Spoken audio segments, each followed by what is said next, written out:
Hello boys and girls, this is the second lecture on quantity of gas and we are going to discuss about the pressure equation. But before that, here we are going to discuss about the assumptions of the quantity of gas.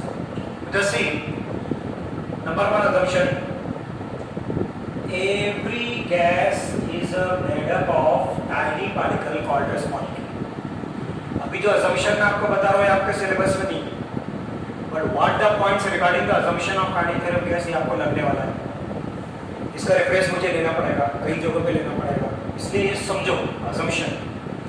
Number one, every gas is made up of very tiny particle called as molecule. देखो ये assumption जो है ये सब substance के लिए, your solid, your liquid, your gas, जितने भी आपके सब्सटेंस सब किससे बने हैं? Tiny particle called as molecules. Now the second assumption, for the case of kinetic theory of gas, the molecule of R gas, R means article है ना, one के लिए भी यूज करते हैं हम, the molecule of R gas are identical in all respect। जैसे आप बात करो मॉलिक्यूलर वेट की, शेप की, साइज की, कैरेक्टरिस्टिक की, जैसे हाइड्रोजन का अगर मेरे पास गैस है उसमें 100 मॉलिक्यूल है, तो सबके सब मॉलिक्यूल का साइज कैसा रहेगा, सबका मॉलिक्यूलर वेट कैसे रहेगा, सबका कैरेक्टरिस्टिक कैसे रहेगा।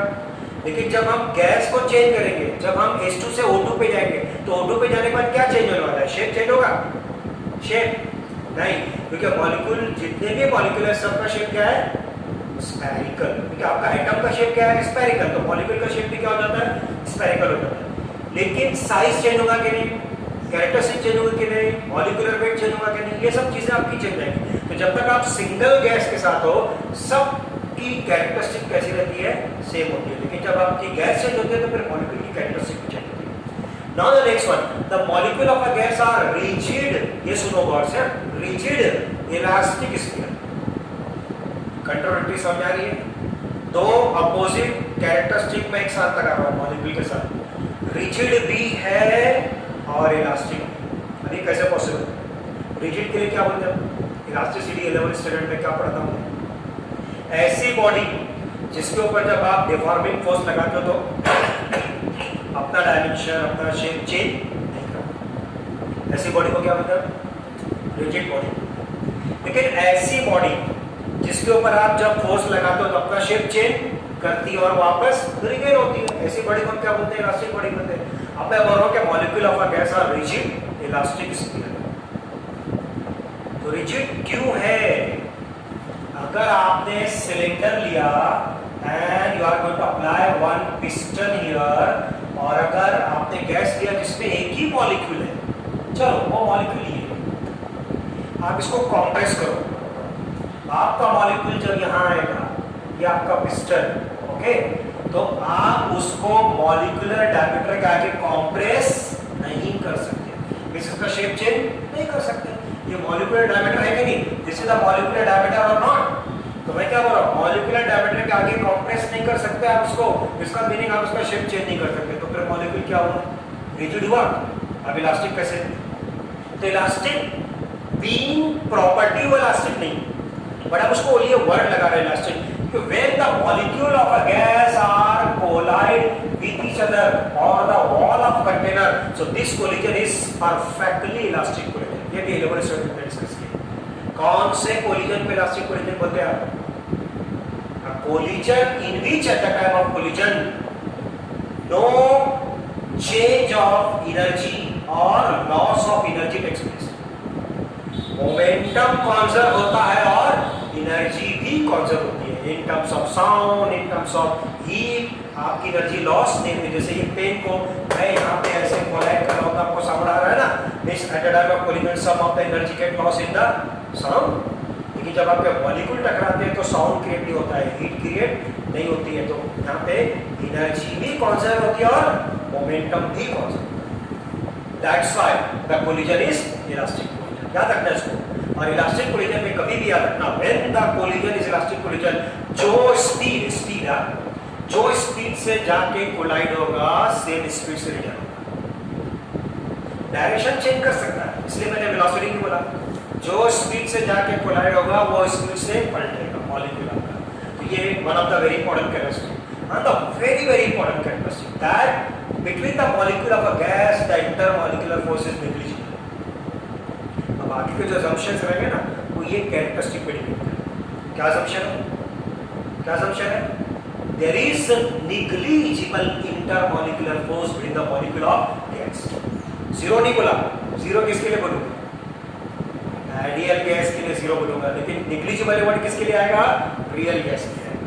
तो real gas में intermolecular force क्या होता है? Negligible. अब negligible है इसका meaning क्या? The molecules are widely apart. The molecules are widely apart. अरे the molecules are widely apart means they are free to move.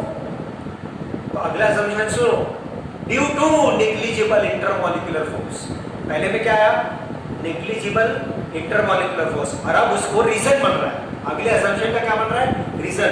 Due to negligible intermolecular force, the molecule of a gas performing random motion in all possible direction with all possible velocity ranging from 0 to infinity. तो आपका molecule कोई भी direction में जा सकता है और किसी भी वेलोसिटी से जा सकता है, ranging from 0 to infinite. Plus भी हो सकती है, माइनस भी हो सकती है. अब राइट वाला, लेफ्ट वाला, अप वाला, डाउन वाला हमको मालूम है कि किसको पॉजिटिव लेना है, किसको नेगेटिव लेना है, वो हमको मालूम है. ठीक है. अब अगला सुनो. अब ये असम्पशन अगला डिपेंड है. Due to random motion they collide with each other. भाई नेचुरली रैंडम मोशन परफॉर्म करेगा तो कोलाइड करेगा. अगर ऐसा पैरेलल मोशन करेगा तो कोलिजन का क्वेश्चन ही नहीं. But if the molecules performing random motion, so there is a chance of collision. Due to random motion, they collide with each other and the wall of container. अब अगला सुनो, ये इसके ऊपर डिपेंड है. Due to collision, याद रखना ये चीज, याद रखना आपको आगे के कंसेप्ट में, आगे के टॉपिक में इसको यूज करना है. Due to collision, the molecule exert pressure on the wall. आपने तो सुना ही होगा कि जब कभी भी गैस को किसी भी कंटेनर में लेते हैं तो वो उसके वॉल के ऊपर क्या एक्सर्ट करती है? प्रेशर. कैसे? प्रेशर के लिए क्या जरूरी? फोर्स. फोर्स. जब तक फोर्स एक्सर्ट नहीं होगा प्रेशर नहीं आएगा. अच्छा, फोर्स के लिए क्या जरूरी है? फोर्स के लिए भी, फोर्स अगर आपको डेवलप करना है तो फोर्स का फॉर्मूला क्या है? MA. F equal to ma. अब ma को आप क्या बोलते हो? Change of momentum. What is Newton second law of motion? Rate of change of momentum is nothing but the force. ये रीड किया ना. तो मिस अगर आपको फोर्स चाहिए तो फिर क्या लगेगा? चेंज ऑफ मोमेंटम लगेगा. और आपका मॉलिक्यूल जब जाके टकराता है वॉल से तो क्या करता है? मोमेंटम एक्सर्ट करता है ना. मोमेंटम कब एक्सर्ट होगा बताओ? आप जैसे कार है खड़ी, दूसरी कार आकर से कोलाइड हुई, ये जो आके कोलाइड हुई वो क्या करने वाली है? अपना मास देने वाली, क्या कि अपना मोमेंटम देने वाली, अपना मोमेंटम. तो फिर पहली कार का मोमेंटम क्या हो जाएगा? कम हो जाएगा. लेकिन अगली कार का मोमेंटम क्या हो जाएगा? बढ़ जाएगा. तो हमारा कॉमन ऑब्जर्वेशन है कि वो तो 20 स्ट्रेट खड़ी थी, पीछे से कार आके टकराई तो मोशन में आ गई. तो मोशन में क्यों आई? क्योंकि इसने अपना मोमेंटम दिया. जब कभी भी कोई भी बॉडी दूसरी बॉडी पे कोलाइड करती है तो at the time of collision they impart the momentum. तो उसकी वजह से क्या होता है? Change of momentum between the bodies takes place. और यही चेंज ऑफ मोमेंटम को अगर हम टाइम के साथ कंसीडर कर ले, तो रेट के साथ कंसीडर कर ले, तो क्या बनता है? Rate of change of momentum. वही क्या बनता है? फोर्स. वही क्या एक्सर्ट करता है? प्रेशर. जब आप ये बोलेंगे अभी हमारा टॉपिक क्या है, क्या डिस्कस करना है, एक्चुअली सिलेबस में क्या है? Pressure exerted on the wall of container. पर उसके लिए जो बेसिक कंसेप्ट है वो क्लियर चाहिए ना माइंड में. भाई प्रेशर लाना है तो हमको जाना कैसे? डायरेक्ट प्रेशर का फार्मूला तो आने वाला नहीं है. ये सब कंसेप्ट लग गया. What is one? Now next one, the actual volume of the gas is negligible as compared to occupied. One of the assumption of the kinetic theory of gas कि आपकी गैस का एक्चुअल वैल्यू और occupied value. अब मैं आपसे सवाल करूं, if I am going to ask you the question, what do you mean by actual value? किसको बोलेंगे एक्चुअल वैल्यू? जैसे देखिए ये है आपका सिलेंडर, ओके, और यहाँ पर जो है ये पिस्टन है. These are nothing but the molecules of a gas. They are widely apart. अब क्या कीजिए कि पिस्टन को नीचे लाना स्टार्ट कीजिए. What happens to it? Molecule come together और नॉट. अब मैं नीचे ला रहा हूं, मॉलिक्यूल करीब आ रहा है, और नहीं आ रहा, और नहीं आ रहा, और नहीं आ रहा. अब आप जब कंप्रेस करते जाएंगे ना तो एक वक्त ऐसा आएगा कि नाउ योर मॉलिक्यूल, ये कौन से मॉलिक्यूल्स है? गैस के मॉलिक्यूल है. Now your this gas change it's state. Gases से किसमें कन्वर्ट होगी? Liquid state. तो वो जो टाइम है ना गैस से लिक्विड में कन्वर्ट होने का जो टाइम है, वहां पर जो वैल्यूम बनता है आपकी गैस का, that is so called actual. उसके आगे, वो वैल्यूम के आगे अगर आपने कंप्रेस किया तो आपकी गैस अपनी स्टेट चेंज कर देगी. वो वैल्यूम के आगे कंप्रेस किया तो आपकी गैस अपनी स्टेट चेंज कर देगी. वो उस वैल्यूम को क्या बोला जाता है? एक्चुअल. अभी suppose this is nothing but actual value. ये आपकी गैस का एक्चुअल वैल्यू कितना? 1 सेंटीमीटर क्यूब. और ये टोटल वैल्यूम कितना है? 100 सेंटीमीटर. तो आपने गैस एक्चुअल में कितनी ली है? 1 सेंटीमीटर क्यूब की. लेकिन जब आप सिलेंडर प्रोवाइड करेंगे जिसका वैल्यू 100 सेंटीमीटर क्यूब है, आप देखेंगे कि मॉलिक्यूल पूरे 100 सेंटीमीटर क्यूब में फैल जाएंगे. तो बताओ एक्चुअल वैल्यू कितना है? 1. और ऑक्यूपाइड कितना है? 99. 1 है 99 है 100 हुआ ना, एक्चुअल 1. अब ये पूरा 100 है, उसमें से ये 1 है, तो ये बचा कितना? 99. ये ऑक्यूपाइड हुआ कि नहीं? आप बताओ 99 के कंपेयर में 1 नेग्लिजिबल है क्या? चलो बेस आप सैंड की बॉटल थोड़ी ऊपर से खाली, उसमें क्या रहेंगे? वो जो खाली उसमें क्या रहेंगे? सैंड बीइंग लिक्विड रहेगा या सैंड के वेपर रहेगा? वेपर रहेगा ना. मेरे कॉन्सिस्टेंट है वो गैसेस, इतनी सी. आप एक काम करो, उसका कैप खोल दो. रूम में उस सैंड की बॉटल का कैप खोल दो. वेपर बाहर जाएंगे कि पूरा लिक्विड बाहर जाएगा? वेपर बाहर जाएंगे कि लिक्विड बाहर जाएगा? वेपर. लिक्विड तो अंदर ही रहेगा ना, वेपर बाहर जाएंगे. कितना सा स्पेस था? इतना. लेकिन पूरे रूम में फ्रेगनेंस की स्मेल आएगी कि नहीं? उसका मतलब वो बॉटल में जो था इतना सा स्पेस, उसमें आपके वेपर थे, यानी मॉलिक्यूल थे. जब आपने बॉटल को ओपन किया तो मॉलिक्यूल पूरे रूम में फैल गए. तो वो क्या था? उसका एक्चुअल वैल्यू. खोला तो ये रूम ऑक्यूपाइड कर. आप बताओ वो रूम का वैल्यूम और वो बॉटल का इतना सा वैल्यू नेग्लिजिबल और नॉट? ऐसा क्यों? इसके पीछे रीजन क्या है? Reason intermolecular force negligible. अगर नेग्लिजिबल इंटरमॉलिक्यूलर फोर्स है then the molecule are widely apart, otherwise. Next one, the average kinetic energy of the gas molecule. सुनना, ये हमको आगे वेरीफाई भी करना है. The average kinetic energy of the gas molecule is directly proportional to its absolute temperature. Kinetic energy directly proportional to absolute average. हाँ, कोई भी नहीं, एवरेज काइनेटिक एनर्जी. कभी देखो, हमने एक असम्पशन क्या बोला था? The molecule of a gas performing random motion in all possible direction with all possible velocity. इसका भी नहीं. मॉलिक्यूल की वेलोसिटी सेम है, डिफरेंट है? अगर वेलोसिटी डिफरेंट तो kinetic energy different. Being molecule, अगर 10 मॉलिक्यूल आपके पास है, अगर आप अभी टेम्परेचर 30 डिग्री सेंटीग्रेड है, वो 10 मॉलिक्यूल आपके पास है, हर मॉलिक्यूल की काइनेटिक एनर्जी डिफरेंट आएगी. बट एवरेज निकालेंगे ना. जब तक आप टेम्परेचर चेंज नहीं करेंगे एवरेज चेंज नहीं होगा. Because see what happens actually, suppose this is the molecule, this is the molecule. अब ये मॉलिक्यूल ये है, ये जाके कोलाइड, ये जाके कोलाइड. टेल मी, जब ये जाके कोलाइड हो रहा है तो इसका वेलोसिटी क्या होने वाला है? कम. इसका बढ़ेगा. इसका वेलोसिटी कम हो गया, इसका एनर्जी कम हो गया, लेकिन आगे वाले का तो बढ़ गया ना. So mean remains, average remains. इसने 10 लॉस किया तो उसने 10 गेन कर लिया, एवरेज रिमेन्स. बट इनकी काइनेटिक एनर्जी सेम है या वेरिएबल है? तो being single molecule the energy is variable, but being whole gas the average kinetic energy constant. अब और एक बात माइंड में, important concept. I am having 3 cylinder A B C, A B C. इसमें H2 O2 N2. Gas same और different, molecular weight और different, सब different है. मॉलिक्यूलर वेट डिफरेंट है, कैरेक्टरिस्टिक डिफरेंट है. What if I am having temperature T, T, T? तीनों container में 3 types के गैसेस है, तीनों का यहाँ पर टेम्परेचर सेम है. You are going to see that the average kinetic energy of H2O2 into all are same.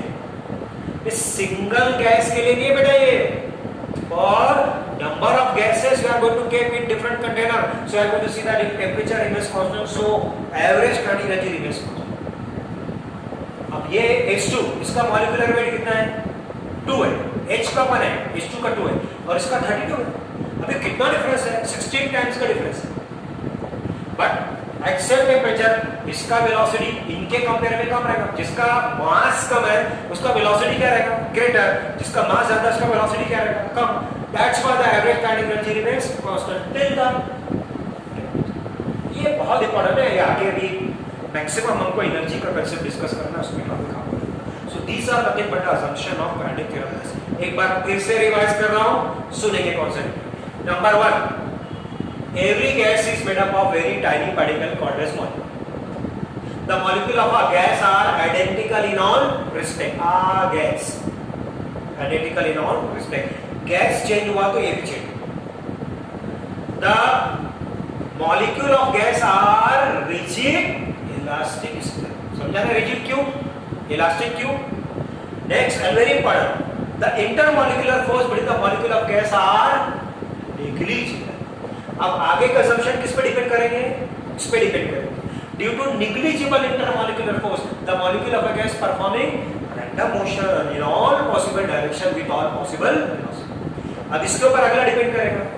Due to negligible intermolecular force, the molecule of gas they collide with each other and wall of container. Due to collision, they exert pressure on the wall of container.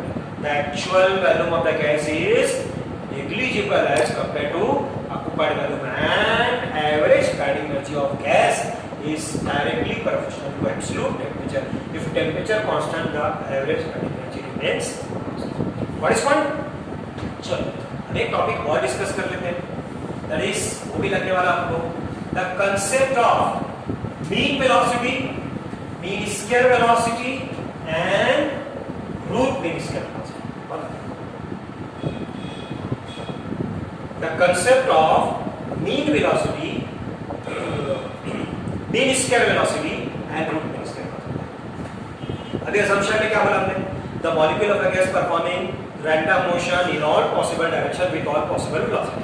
Suppose we are having the velocity v1, v2, v3, vn. How many molecules are there? N number of molecules. Having velocity v1, v2, v3, vn. अब v mean, अब जब v mean लेंगे हम mean velocity, so mean velocity कैसे निकलता है बोलो? That is equal to v1 plus v2 plus v3 plus dash plus vn square, vn divided by n. बराबर है? अभी assumption में क्या बोला था? The molecule of a gas performing random motion in all possible direction with all possible velocity. बोला था ना? और पॉसिबल वेलोसिटी में नेगेटिव नहीं हो सकती. अब इसमें से कुछ वेलोसिटी पॉजिटिव है, कुछ वेलोसिटी नेगेटिव. टेल मी, ये मीन जीरो आना पॉसिबल है या नहीं? May be, may not be. अगर मे बी है तो फिर प्रॉब्लम. मीन ही जीरो आ गया तो फिर आप आगे जाएंगे कैसे? क्योंकि काइनेटिक एनर्जी के लिए आपको वेलोसिटी लगने वाला है. आपका वेलोसिटी जीरो हो गया तो फिर काइनेटिक एनर्जी डिस्कस कैसे करेगा? बड़ा पॉइंट समझ में आया? पॉइंट. तो फिर इसके लिए हमने क्या किया? एक कंसेप्ट दिया. ऐसा क्या करना कि भाई वेलोसिटी नेगेटिव होने के बाद भी पॉजिटिव हो जाए. बोलो, स्क्वायर करो नेगेटिव का स्क्वायर पॉजिटिव. तब हम क्या करेंगे? क्या लिख रहा हूं देखो, मीन निकालेंगे, लेकिन किसका? स्क्वायर. मीन स्क्वायर वेलोसिटी, इसको हम डिनोट करेंगे v square. This is mean. आप बार भी लगा सकते हैं आप, v बार स्क्वायर. याद रखना v बार स्क्वायर आगे यूज करूंगा इस सिंबल. किसका? ये mean square velocity. This is equal to v1 square plus v2 square plus vn square divided by n square नहीं, नंबर ऑफ मॉलिक्यूल ही है, नंबर ऑफ मॉलिक्यूल का स्क्वायर नहीं करना है हमको। तो हमने क्या निकाला, स्क्वायर ऑफ वेलोसिटी का मीन। क्या निकाला, पहले वेलोसिटी का स्क्वायर किया, उसके बाद मीन निकाला। अब मुझे बताओ, यहाँ पे आपकी वेलोसिटी जीरो नहीं होगी क्योंकि इंडिविजुअल वाले क्या हो गए, पॉजिटिव हो गए। अब जीरो आना पॉसिबल नहीं, बड़े प्रॉब्लम है। व्हाट इज दैट, याद रखना पड़ेगा क्योंकि वेलोसिटी आप बोल रहे हैं लेकिन आगे क्या है, स्क्वायर। मिस आपको यहाँ पे तो यूनिट मिलेगी मीटर पर सेकंड, बट यहाँ पे यूनिट मिलेगी मीटर पर सेकंड स्क्वायर। स्क्वायर की अभी मैं बोल रहा हूँ वेलोसिटी इक्वल टू 10 मीटर पर सेकंड। चलो स्क्वायर करो, अब बोले सर 100 मीटर पर सेकंड ऐसा चलेगा। जब आप 10 मीटर पर सेकंड का स्क्वायर करेंगे तो 100 मीटर स्क्वायर पर सेकंड स्क्वायर बोलना पड़ेगा ना। ये अभी प्रॉब्लम क्या होता है, हमारे माइंड में बैठा है वेलोसिटी है तो मीटर पर सेकंड, मीटर पर सेकंड, मीटर पर सेकंड, और आपने गलती से मीटर पर सेकंड ले लिया तो रॉन्ग हो जाएंगे आप, बराबर है। सो दैट्स व्हाई एक सॉल्यूशन है हमारे पास। क्या सॉल्यूशन है, मीन स्क्वायर वेलोसिटी। यहां पे मैं लिख देता हूं, देखो रूट मीन स्क्वायर वेलोसिटी। इसमें क्या करने वाला हूं, इसको अंडर रूट में लेने वाला हूं, इसको मैं डिनोट कर दूंगा कैसे, VRMS। कैसे गिव करेंगे, रूट मीन स्क्वायर वेलोसिटी। ये टर्म कहां चली जाएगी, under root, this is equal to under root of V1 square plus V2 square plus Vn square divided by n। चलो अंदर मेरा आंसर आ रहा है 100 मीटर स्क्वायर पर सेकंड स्क्वायर। ये मैंने सॉल्व किया, मेरा आंसर आ रहा है 100 मीटर स्क्वायर पर सेकंड स्क्वायर। स्क्वायर रूट के 12 देगा भाई। अब बताओ मीटर पर सेकंड में आ गया। अब आपकी वेलोसिटी जीरो भी नहीं होगी। क्यों जीरो नहीं होगी, क्योंकि आप स्क्वायर कर रहे हैं, नेगेटिव का पॉजिटिव हो रहा है। हमारा प्रॉब्लम सॉल्व। इसके साथ जाएंगे तो क्या पॉसिबिलिटी है, जीरो आना पॉसिबिलिटी। इसके साथ गए तो क्या प्रॉब्लम है, एक सॉल्व हो गया, एक प्रॉब्लम सॉल्व हो गया। कौन सा, जीरो नहीं आएगा। दूसरा प्रॉब्लम ये याद रखना पड़ेगा। और इसके साथ गए दोनों प्रॉब्लम्स, अब आपको याद रखने की भी जरूरत नहीं, हमारी यूनिट मीटर पर सेकंड भी रहेगी और जीरो भी नहीं आएगा। तो बहुत सारे फॉर्मूले इसमें आपको आगे हम बताएंगे जो डिपेंड करेंगे किस पे, VRMS। What is point up to this.